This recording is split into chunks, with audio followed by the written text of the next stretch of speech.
Bueno, pues en esta mañana me gustaría dirigirme a todas esas personas que aún no sabéis lo que es el Evangelio. En esta mañana me gustaría acuchillar la conciencia de todos esos religiosos empedernidos que sencillamente asisten a la iglesia de una manera frívola, pero que aún no han tenido un impacto con la verdad del cristianismo. El mensaje que voy a predicar en esta mañana es un mensaje tan apasionante como amenazante. Es un mensaje tan arrollador como sanador al mismo tiempo. Vemos en Efesios capítulo 2 y verso 8 cómo la Escritura nos dice esto. Dios los salvó por su gracia cuando creyeron. Ustedes no tienen ningún mérito en eso porque es un regalo de Dios. Dios los salvó por su gracia cuando creyeron. Ustedes no tienen ningún mérito en eso. Es un regalo de Dios. Seguro que en muchas ocasiones te has encontrado con compañeros de tu clase o con diferentes personas que te han dicho que todas las religiones son lo mismo. Bueno, todas las religiones son iguales. En principio, no tiene ninguna diferencia el cristianismo, el budismo o el islam, sencillamente porque todas las religiones son caminos alternativos que nos conducen al mismo Dios. En todas las religiones encontramos uno o varios dioses, un libro sagrado, un templo en el que rezar y una multitud de fieles. Pero te hago una pregunta. ¿Podrías decirme un solo rasgo del cristianismo que lo convierta en una religión única? ¿Qué es eso que hace del cristianismo una religión única? Venga, quiero respuestas.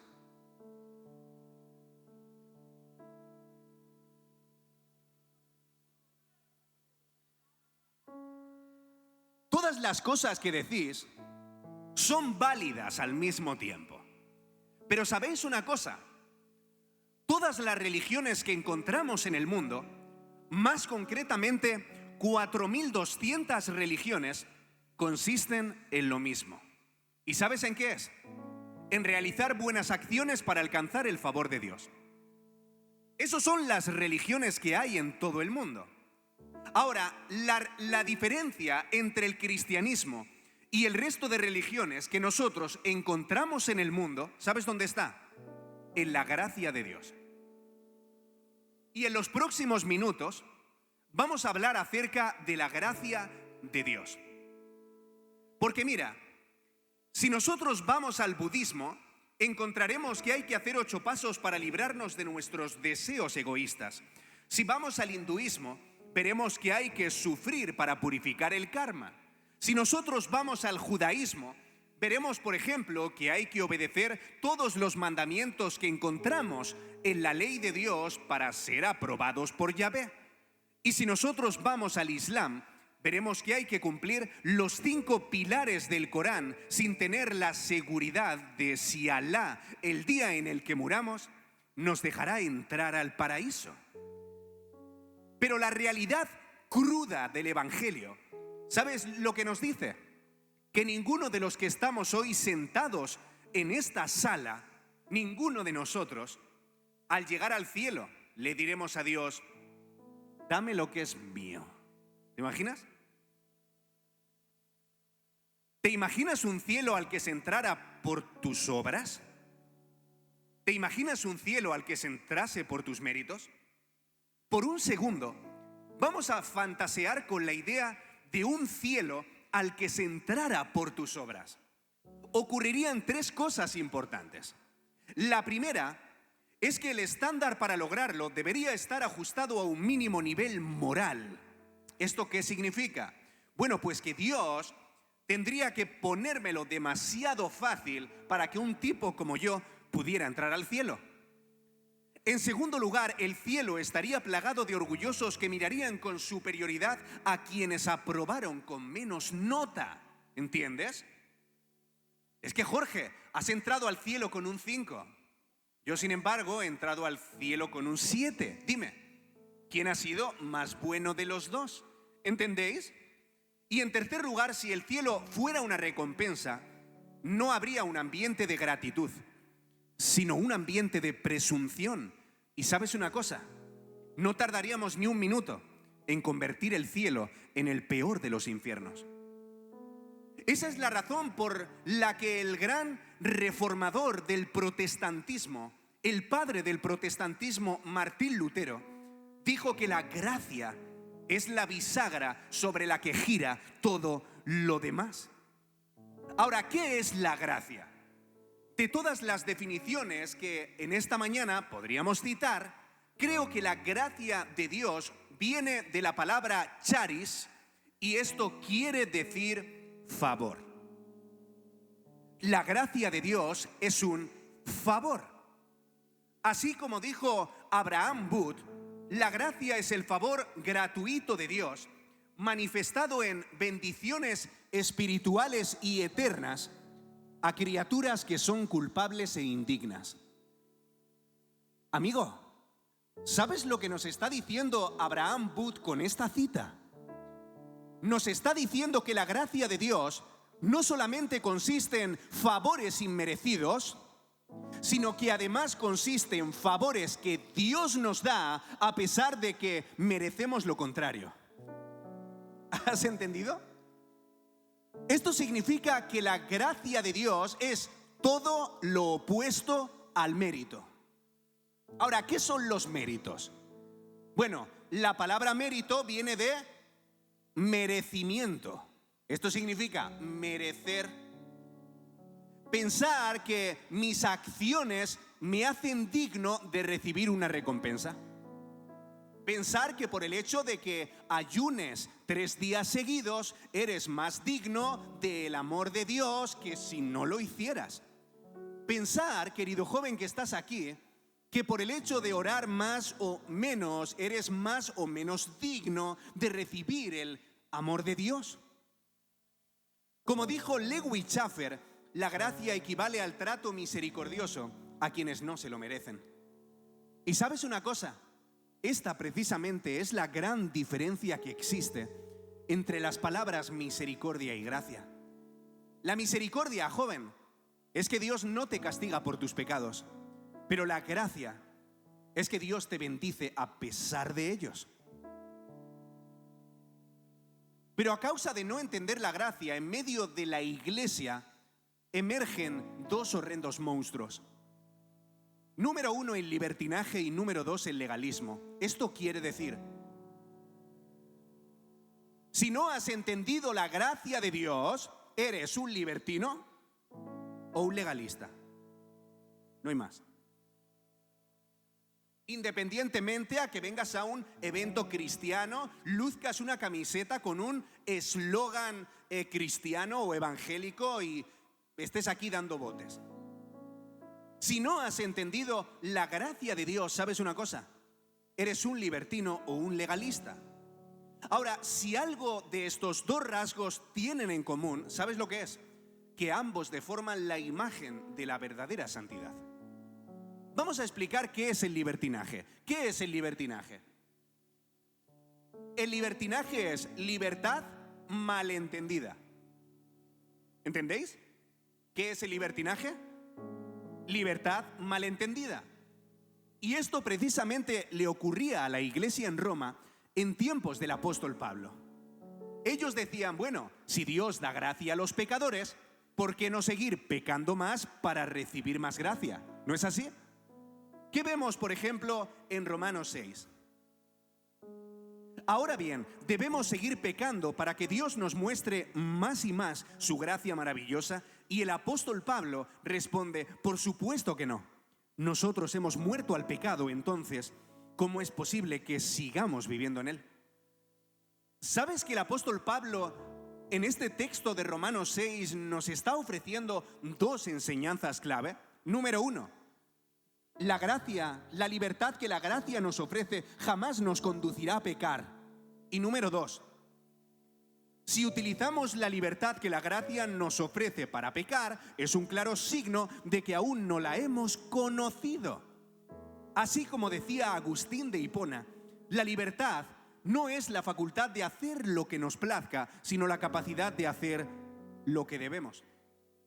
Por esa razón, amigos, es que el apóstol Pablo invita a todos los creyentes de la iglesia de Roma a que la única manera de vivir en libertad es amparándote bajo el paraguas de la gracia. Ahora bien, sin percibirla como barrotes que te encarcelan, sino como fronteras que te protegen. ¿Esto qué quiero decir con ello? Mira, hace aproximadamente 3 años predico a los presos en Bilbao. Es decir, voy a la cárcel a predicar a los reclusos. Y ¿sabes una cosa? No me hace falta estar encarcelado para saber que quienes lo están les gustaría escapar, pero no pueden. Sin embargo, todos los que estamos aquí vivimos en un país rodeado de fronteras y podemos escapar cuando queramos, pero no queremos. ¿Qué te quiero decir con esto? Pues te voy a dar la aplicación de Romanos 6. Mira, si hay que ponerte unas esposas en las muñecas, unas esposas para que no peques, significa que lo harías si no las tuvieras puestas. Porque la libertad que nos da la gracia, según el apóstol Pablo en Romanos 6, nos rompe esas esposas, llevándonos a rechazar el pecado aunque seamos libres para cometerlo. ¿Has oído? Escucha bien, si tu santidad, si tu vida espiritual, si tu vida devocional, si tu vida de relación con el Señor depende de la amenaza de tu madre, de que tu madre esté todo el día encima tuyo, tienes que asistir a la iglesia, de una constante supervisión pastoral, de que tu pastor o tu mentor o tu líder esté constantemente invitándote a tomar algo para que no te salgas del redil, o sencillamente, si te mantienes en la iglesia por atesorar un puesto de visibilidad en la plataforma, sorry, lo siento mucho. Eso no tiene nada que ver con una espiritualidad viva. Eso tiene que ver con camuflaje religioso. Te hago una pregunta. ¿La gracia de Dios lo hace todo? ¿Sí o no? ¿Sí o no? ¿La gracia de Dios lo hace todo? Podríamos decir que la gracia hace todo lo que le corresponde hacer, ¿vale? La gracia hace todo lo que atañe a su función. Ahora, y vamos a explicar esto. Escucha bien, mira. Vemos en Tito, capítulo 2 y verso 11. En verdad, Dios ha manifestado a toda la humanidad su gracia, la cual trae 2 cosas. La gracia de Dios hace 2 cosas, amigos. Número 1, la gracia de Dios trae salvación. Y número 2, la gracia de Dios nos enseña a rechazar la impiedad y las pasiones. ¿Esto qué significa? Número 1, la gracia de Dios nos salva. Número 2, la gracia de Dios nos santifica. Ahora bien, todos los que estamos hoy aquí somos salvos por la gracia de Dios, que significa regalo gratuito, favor inmerecido, y no existe nada que nosotros podamos hacer para obtenerla. Porque la gracia de Dios en la salvación, escucha bien, es un monergismo. ¿Saben lo que es un monergismo? Algo en lo que solo interviene una persona. Pero ahora la santificación, que es ese proceso de transformación interna en el que Dios nos va transformando a la imagen de su Hijo, ya no es un monergismo, algo en lo que solo interviene una persona. Ahora es un sinergismo, algo en lo que intervienen 2. Y aquí convendría, por ejemplo, citar a San Agustín, que decía: vive como si todo dependiera de Dios, sabiendo que realmente todo depende de Él. Porque ¿sabes una cosa? La gracia de Dios se opone al mérito, pero no al esfuerzo. La gracia de Dios se opone al mérito, pero no al esfuerzo. Pero en muchas ocasiones evangélicos de todo el mundo, vemos la cruz como insuficiente y esa es la razón por la que tratamos de complementarla a través de nuestras obras meritorias. Pero ¿sabes qué es lo que hace distinto al cristianismo de las 4.200 religiones que encontramos en el mundo? ¿Sabes lo que es? Que mientras todas las religiones del mundo giran en torno a lo que se debe hacer, el Evangelio de la Gracia gira en torno a algo hecho. Desde ese mismo instante en el que Jesús dijo, consumado es. Y ¿sabes una cosa? Cuando Jesús dijo consumado es, ¿sabes lo que estaba diciendo? Aquí no cabe ni una obra más. Como las inscripciones del evento. Se acabó el plazo. No cabe ni una obra más. Pero sin embargo, en ocasiones nos vemos tan ridículos como cuando tratamos de seguir metiendo calcetines en un cajón que ya está lleno. ¿Entiendes? Que no cabe nada más. Consumado es. No cabe nada más. Escucha esto. Segunda de Corintios 12:9 le dice Dios al apóstol Pablo, mi gracia es todo lo que necesitas. ¿Sabes qué es todo lo que necesitas, chaval? Lo que necesitas es la gracia de Dios. Todo lo que necesitas es la gracia de Dios. Y le dice Dios al apóstol Pablo, mi gracia es todo lo que necesitas, mi poder actúa mejor en la debilidad. Y mira cómo responde el apóstol Pablo. Así que ahora me alegra jactarme en mis debilidades para que el poder de Cristo pueda actuar en mí. Vamos a ver. El apóstol Pablo parece que no está bien de la cabeza. Desde ese día en el que le picó la serpiente Malta, ¿no? Pablo, estás alucinando. Porque vamos a ver, ¿cómo puedes introducir en la misma frase dos cosas tan contrapuestas como lo son la felicidad y la debilidad? ¿No es así? O sea, Dios te está diciendo que eres una persona llena de debilidades. Escucha bien, que somos personas llenas de debilidades. Y ahora, sin embargo, ¿qué es lo que responde el Pablo? El apóstol Pablo responde con alegría. Ninguno de los que estamos aquí nos jactamos por cosas que se nos dan mal. Es más, ahora yo, aquí subido en esta plataforma, en un día tan esperado como este, no se me ocurriría hacer delante de todos vosotros algo que me haga sentir en ridículo. ¿Entiendes? Para nada. ¿Por qué? Porque eso me avergüenza. ¿Sabes en muchas ocasiones por qué no hemos entendido este pasaje? Porque no hemos entendido cuál es la debilidad de la que Pablo habla. ¿Sabéis cuál es la debilidad de los que estamos aquí? Os voy a decir tres. Escucha bien. Nuestra debilidad son los puntos flacos de nuestra personalidad, todo lo que detestamos al mirarnos al espejo y esas limitaciones de las que nos avergonzamos. ¿Sabes una cosa? La religiosidad no está interesada en sacar a luz nuestras limitaciones, sino en dar brillo a nuestros méritos. La religiosidad no está interesada en sacar a luz nuestras limitaciones, sino en dar brillo a nuestros méritos. Una pregunta: ¿cuál es la razón por la que, según el texto, el poder de Dios fluye a través de nuestras debilidades y no a través de nuestras virtudes? ¿Te lo has preguntado alguna vez? ¿Por qué motivo el poder de Dios fluye a través de nuestras debilidades y no a través de nuestras virtudes? ¿Sabes por qué razón? Porque nuestras debilidades es lo único de lo que no nos enorgullecemos. ¿Entiendes? Nuestras debilidades es lo único de lo que no nos enorgullecemos. Y fíjate, joven que estás aquí, fíjate si somos propensos al orgullo. Escucha bien, que Dios usa nuestras limitaciones para glorificarse, porque de nuestros talentos ya nos enorgullecemos nosotros mismos.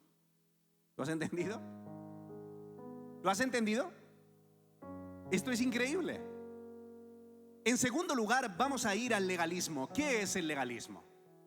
He encontrado tres definiciones clave. Número 1, cuando obedecemos pero aislamos a Dios de nuestros actos.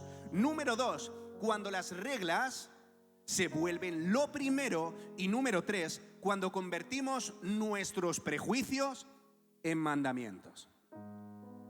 Una pregunta, ¿la moralidad es mala? ¿La moralidad es mala? ¿No o sí?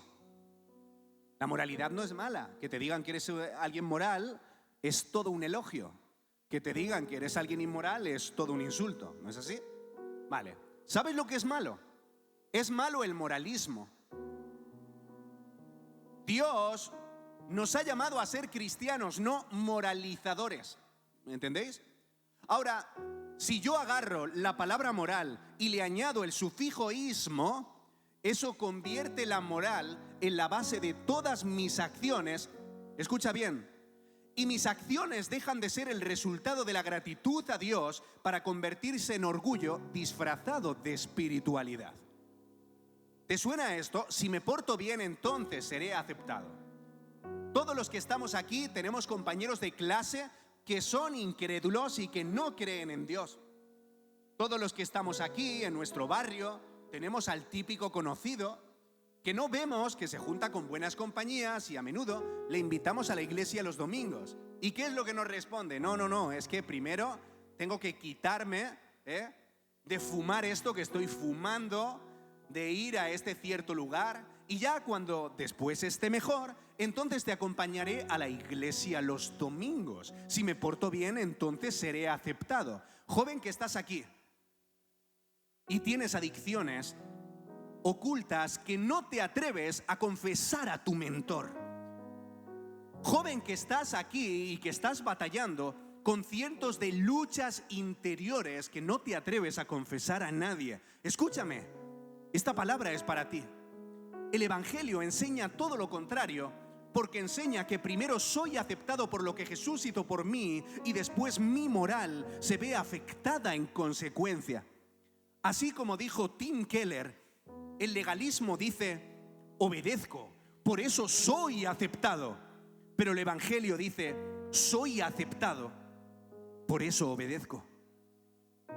Joven que estás aquí, no tienes que esforzarte para impresionar a Dios. ¿Sabes por qué? Porque Jesús lo impresionó por ti.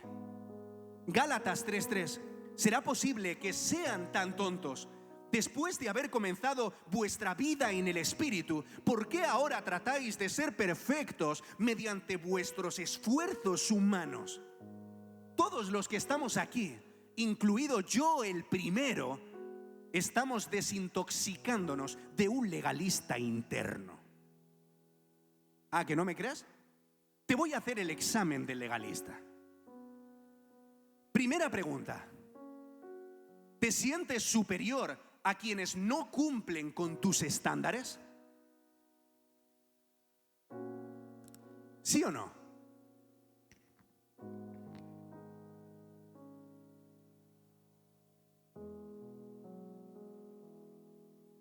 ¿Te sientes superior a quienes no cumplen con tus estándares? Segunda pregunta.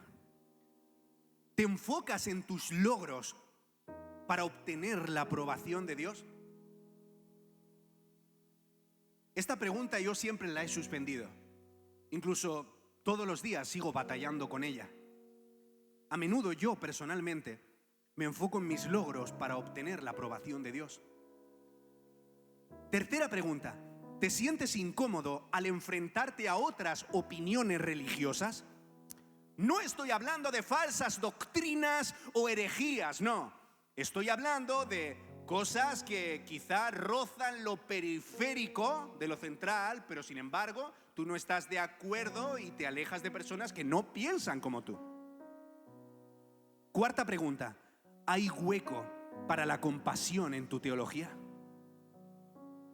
¿Hay hueco para la compasión en tu teología?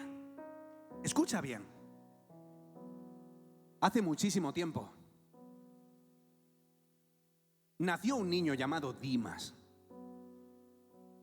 Este niño creció en un suburbio de mala fama, criado por una prostituta. Escucha, a ese suburbio no entraban los religiosos, no entraba la policía. Era el típico barrio de la periferia en el que la gente decente no quiere entrar. Dimas fue criado por una prostituta que quedó embarazada por accidente de un hombre adinerado que, cuando se enteró de la noticia, huyó sin mirar atrás. Entonces, Dimas no fue a la sinagoga, no fue a la escuela, sino que se dedicaba a ir por los mercados ocultos de ese pueblo y robar todo lo que podía para llevar comida a su familia. Dimas fue creciendo y se especializó en el arte más antiguo de todos los artes, el arte del robo, Se hizo un mangui que lo flipas. Y ¿sabes una cosa? Cuando él creció dijo, mira, estoy cansado, quiero cambiar de vida. Ya está. Allí a lo lejos vive un centurión romano que está forrado desde que se mudó a vivir aquí. Voy a entrar cuando él no esté presente y me lo llevaré todo. Así hizo. Cogió el saco, empezó a meter todas las bandejas de plata, los cubiertos de oro, los diamantes y dijo, ya está. Voy a rehacer mi vida. Con tan mala suerte que una bandeja de plata se cayó al suelo. Uno de los criados estaba escondido detrás de la puerta, llamó a las autoridades y lo apresaron. Revisaron el historial de Dimas y dijeron esto: no queremos a chusma de semejante calibre merodeando los barrios de este sitio. Mejor va a ser que lo crucifiquemos. ¿Cómo? Ahí estaba Dimas, en un calabozo húmedo y reflexionando sobre los consejos de su madre. O sea que toda la vida has estado al margen de la religión, has ido con esa chusma que a menudo te incitaba al robo, y ahora que estás a punto de morir, ¿te acuerdas de Dios?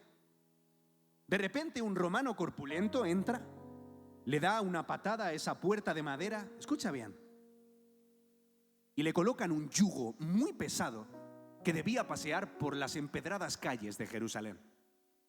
Ahí estaba Dimas, cargando el yugo. Los niños le abucheaban, los religiosos le escupían y las madres le miraban con desdén. Ahí llegó arriba al monte de la muerte. Los dos romanos le tiraron al suelo de una patada y le clavaron 3 fríos clavos de acero en sus manos y en sus pies. Lo expusieron frente a las miradas de todo el pueblo que lo juzgaba sin piedad. Y sabes una cosa, a Dimas no le importaba el desdén de los religiosos o la opinión de la muchedumbre. A Dimas, ¿sabes lo que le importaba? La culpabilidad de toda una vida sumida en el pecado. Ahí estaba Dimas, crucificado y sin esperanza, hasta que de repente, escucha bien, Dimas recibió una revelación. Miró a su lado y descubrió que había otro crucificado por la misma causa, otro ladrón. Pero miró a su otro lado y descubrió que había alguien diferente. Miró hacia arriba y descubrió que había un rótulo y una inscripción que decía esto: Jesús de Nazaret, el rey de los judíos. ¿Cómo? No me lo puedo creer. Pero este no es el popular rabino que era noticia por sus polémicas enseñanzas y milagros. ¿Qué hace ahora clavado junto a mí? Ah, pero mira quién es. Si me acuerdo, cuando él estaba recitando sus sermones, yo me hacía pasar por un oyente más para robar carteras. Mientras todo el gentío en ese monte veían en Jesús, escucha bien, a un judío ensangrentado, Dimas de repente pudo contemplar a un rey venido de muy lejos. Las horas pasaban, el dolor se hacía más intenso. Los cuervos sobrevolaban sobre las 3 cruces a la espera del primer cadáver. Hasta que de repente Dimas lo tuvo claro, ahora o nunca. Quizá esta sea mi última oportunidad. Jesús Jesús, acuérdate de mí cuando vengas en tu reino. De repente Dimas cerró sus ojos muy fuerte, a la espera de una lista de reproches. ¡Ah! O sea que tú, que has estado toda la vida robando al margen de la religión, ¿ahora esperas que te salve? Al infierno de cabeza. Dimas estaba acostumbrado a los reproches de la religión. Cuando a menudo trataba de entrar a la sinagoga a escuchar cómo los rabinos recitaban la ley de Dios, y a menudo las personas le miraban de arriba abajo.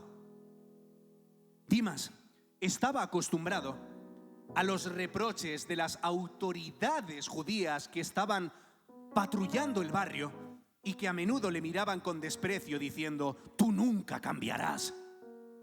Y quizá a ti, joven que estás aquí, estés acostumbrado a las miradas de reproche de tu madre, de tu amigo, incluso de tu pastor, que te hacen sentir como que siempre serás el mismo, como que te hacen sentir que no hay una oportunidad de cambio, ¿entiendes? Sin embargo, para la sorpresa de Dimas, cuando abrió sus ojos, pudo ver en Jesús una sonrisa a la que no estaba acostumbrado. De repente vio una de las sonrisas más peculiares de su vida. ¿Y cómo Jesús le contestó esto? De cierto te digo, que hoy estarás conmigo en el paraíso. Dimas no lo podía creer. Joven que estás aquí, quizá estás acostumbrado a que las personas te reprochen lo mal que hiciste en el pasado. Quizá estás acostumbrado a que tu amigo se burla de ti cuando le dices esto: a partir de hoy me voy a tomar al Señor en serio. ¿Quién, tú? ¿Tú te vas a tomar al Señor en serio? Si siempre estás igual, si siempre eres el mismo, si eres un inconstante de la leche, si siempre estás un día orando y 2 días que se te va la pinza, ¿no es así? Pues no, ¿sabes una cosa? No sé el pecado que has cometido. Puedes haber hecho un pecado terrible. Puede incluso haber sangre en tus manos. Solo tú y tu conciencia lo sabéis. O quizás seas una persona que vives todo el tiempo dándole la espalda a Dios. Quizá estás cansado de ti mismo y has venido a este evento diciendo: Señor, voy a venir aquí porque mi grupo de colegas de la iglesia han decidido comprar la entrada y yo no me quería quedar fuera. Va a ser un evento súper guay en el que va a haber calorcito, va a haber música y oye, lo vamos a pasar genial. Ah, por cierto, y viene a predicar un tío de barbita que me sale en TikTok a menudo y que pregunta a las personas que si creen en Dios. Entonces, claro, no me lo voy a perder. Pero ¿sabes una cosa? Hoy el Señor te dice esto: hay una nueva oportunidad para ti. Una nueva oportunidad para ti, al igual que Dimas. Si sientes que el cielo está cerrado para ti, si sientes que has perdido todas las oportunidades o si sientes que no hay esperanza para ti, hoy es el día para conseguirlo. Entonces hemos visto a lo largo del mensaje que la salvación no es barata, sino que la salvación es gratuita. Es decir, la salvación no requiere poco esfuerzo. La salvación no requiere ninguno. ¿Lo has entendido? Ahora bien, esto no quiere decir que la salvación no tenga valor, ¿entiendes? A menudo desconfiamos de las cosas que son baratas. La última prenda que queda en Zara, ¿a que sí? ¡Uy! La han rebajado 10 euros. Algo malo tendrá, ¿eh? Seguro que tiene bolangana o en 2 lavadas ya no sirve para nada, ¿no es así? Pero la salvación no es barata, la salvación es gratuita, no porque tenga ningún valor, sino porque su precio fue tan alto que solamente Jesús pudo pagarlo con su vida y ahora recibimos gratuitamente lo que a Él le costó todo. Pero escucha bien, ahora todo da un cambio enorme y es cuando Pablo nos recuerda que la gracia no es un pretexto para acomodarnos, sino un detonante para actuar. Leemos en Romanos 12, así que hermanos, os ruego por las misericordias de Dios que presentéis vuestros cuerpos ¿en qué? En sacrificio vivo. La palabra hebrea para sacrificio significa esto, corbán. ¿Sabes lo que significa la palabra corbán? Acercarse o ponerse a menos distancia. Joven, cuando piensas en un sacrificio, eso te evoca un sentimiento de pérdida, ¿a que sí? Como cuando te pierdes ir a la playa con tus amigos para quedarte estudiando en casa, ¿eh? Has perdido el disfrute de una tarde de risas en la playa a cambio de sacar un sobresaliente en el examen. ¿Entiendes? Ahora bien, cuando el corbán no es simplemente algo que se entrega a Dios, sino un acto mediante el cual el adorador se aproxima a Él. Es decir, cada vez, joven que me escuchas, que tú entregas tu vida a Dios como un corbán, no estás despojándote de algo que es valioso, sino que estás reduciendo la distancia que había entre los dos. Y sabéis una cosa, hoy aquí, en este recinto de Estepona, se levanta un pelotón de jóvenes que entienden la gracia y se sacrifican. Jóvenes como Jim Elliot, misionero estadounidense que fue asesinado por una tribu ecuatoriana y quien dijo: no es tonto quien da lo que no puede retener para ganar lo que no puede perder. No es tonto quien da lo que no puede retener para ganar lo que no puede perder. O jóvenes como Rachel Joy Scott, una estudiante evangélica tiroteada en ese día horrible en Columbine. O Graham Steins, misionero australiano en India, quien fue quemado vivo, escucha bien, abrazado a un terrorista, quien fue quemado vivo junto a sus 2 hijos por extremistas hindúes mientras servían a enfermos de lepra. O como Akash Basir, joven cristiano en Pakistán, que se inmoló abrazado a un terrorista que trataba de ir cargado de explosivos a su propia iglesia. O como Esther John, Martyr Burnham, Dietrich Bonhoeffer, Charlie Kirk. Escucha bien, no necesitas un disparo para ser mártir, tan solo necesitas una cruz donde cargar tu ego cada día. Amigo, el sacrificio no siempre huele a sangre. El sacrificio en muchas ocasiones huele a perdón a tu mamá que te abandonó. El sacrificio huele a obediencia al profesor del FP que estás haciendo.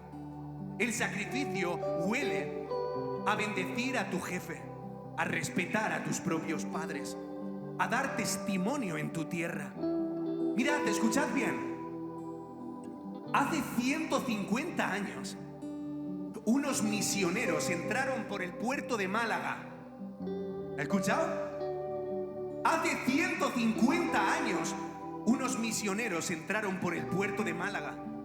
Y no venían a conquistar tierras, venían a conquistar corazones. ¿Y sabes una cosa? Se encendió por primera vez una llama evangélica en Andalucía hace 150 años. Y escucha esto, aunque muchas personas creían que se apagaría con el tiempo, hoy, en este gran evento en Estepona, ocurre algo diferente. Con el paso del tiempo, desde Málaga, esa llama empezó a expandirse por Cádiz, Gibraltar, Sevilla, Granada, Córdoba, y hoy en este evento resurge una oleada de jóvenes andaluces que empuñan el testigo generacional. ¿Cuántos de los que hoy estáis aquí empuñáis el testigo generacional de todos estos misioneros que nos antecedieron hace 150 años? Escucha, y con esto termino ya. Según el Centro de Estudios Andaluces, se estima que en 2025 el 4,6% se declara ateo, el 56,4% se considera algo religioso y el 76,9% practica alguna religión.